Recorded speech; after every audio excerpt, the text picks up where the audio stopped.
Hello friends, இன்னைக்கு நம்ம பார்க்க போற ரெசிபி என்னன்னா எண்ணெய் கத்திரிக்காய் குழம்பு.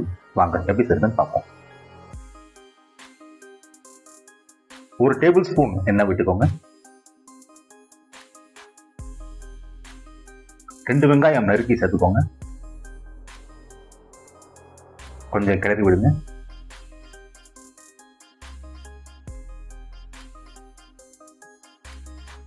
ஒரு நெல்லிக்காய் சைஸ் இஞ்சி, 4 பல் பூண்டு சேர்த்துக்கோங்க.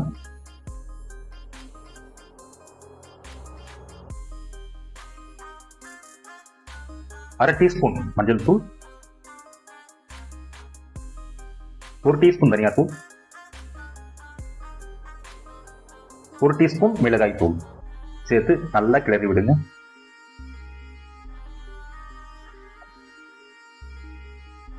ரெண்டு மீடியம் சைஸ் தக்காளி நறுக்கி சேர்த்துக்கோங்க. நல்லா பரட்டிப்போம்.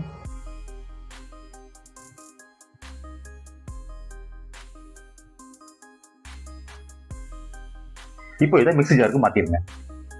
இதுல அரை டீஸ்பூன் சீரகம், 1 டீஸ்பூன் சோம்பு, கொஞ்சம் தேங்காய் சேர்த்து அரைச்சிக்கோங்க. இப்போ கடாயில 2 டேபிள் ஸ்பூன் இல்ல 3 டேபிள் ஸ்பூன் எண்ணெய் சேர்த்துக்கோங்க. இதுல இந்த கத்திரிக்காய் பாருங்க எப்படி பிளஸ் மாதிரி நான் வெட்டுறேன் பாருங்க. ரொம்ப ஆழமா வெட்டக்கூடாது, அப்புறம் எண்ணெயில வதங்கும் போது அது பிரிஞ்சிடும். இந்த மாதிரி கட் பண்ணி சேர்த்துக்கோங்க.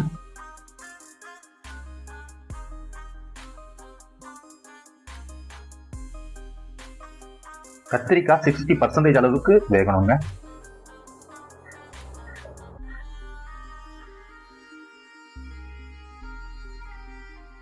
அப்படி வந்தாதான் நல்லா மசாலா பிடிக்கும். பாருங்க நல்லா கொஞ்சம் விரிஞ்சு இருக்கு பாத்தீங்களா, அப்பதான் மசாலா நல்லா ஒட்டும் அதுல.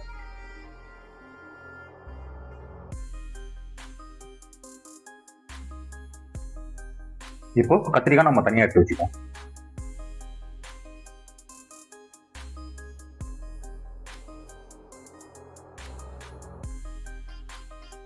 இப்போ இதே எண்ணெயில 1 டீஸ்பூன் கடுகு, 1/4 டீஸ்பூன் வெந்தயம், கொஞ்சம் கடுகு வெடிக்கிட்டோங்க. 2 காஞ்ச மிளகாய் இதையும் சேர்த்து லைட்டா வதக்கி விடுங்க.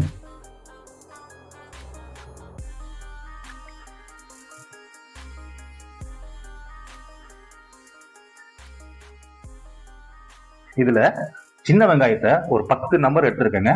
இதை பொடிசா நறுக்கி சேர்த்துக்கோங்க. இது நான் சும்மா டேஸ்ட்டுக்காக தாங்க சேர்க்கிறேன். நாம இது போட்டிருக்கோன்றதே தெரியக்கூடாது, அந்த அளவுக்கு வதக்கி விடுங்க. கொஞ்சம் கருவேப்பிலை சேர்த்துப்போம்.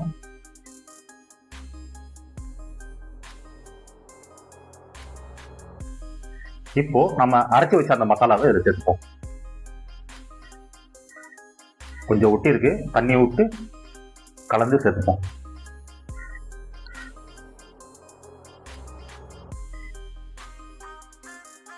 நல்லா கிளறி கொடுங்க.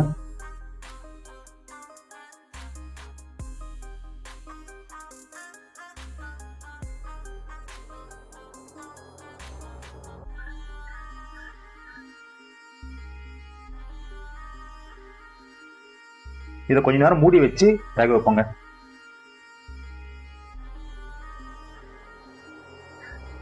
ஓகே, நல்லா திக்காயிடுச்சுங்க. இப்போ இந்த ஸ்டேஜ்ல நாம ஒரு எலுமிச்சம் சைஸ் புளியை கரைச்சி வச்சு சேர்த்துப்போம். கொஞ்சம் தேவையான தண்ணியும் சேர்த்துக்கோங்க. நான் கொஞ்சமா சேர்த்துக்கிறேங்க, ஏன்னா இதை நான் திக்கா செய்ய போறேன்.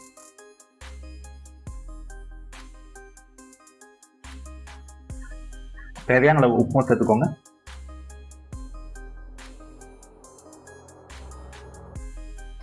நான் இது லஞ்சுக்கு செய்யறேங்க. இதை தான் நான் டின்னருக்கும் யூஸ் பண்ண போறேன், அதனால நான் திக்கா செய்ய போறேங்க.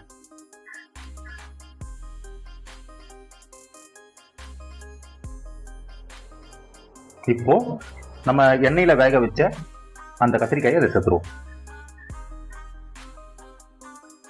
ஏற்கனவே 60% வெந்துச்சுங்க. இதுல போட்டு மிச்சம் 40% வேகணுங்க. ரொம்ப நேரம் வேக வச்சிட்டிங்கன்னா கத்திரிக்காய் பிரிஞ்சிருங்க. அதனால பார்த்து பக்குவமா வேக விடுங்க.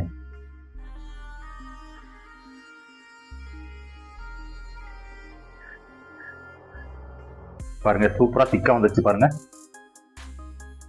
இது அடுத்து 6 மணி நேரத்துக்கு வச்சுக்கலாங்க. இதை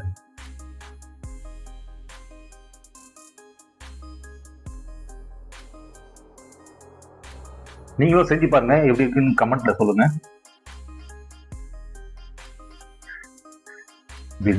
இது சாதத்துக்கு மட்டும் இல்லைங்க, இட்லி தோசைக்கு வேற லெவலா இருக்குங்க சைடிஷ். அதுக்கு நீங்க கொஞ்சம் திக்கா செய்யணும். நீங்க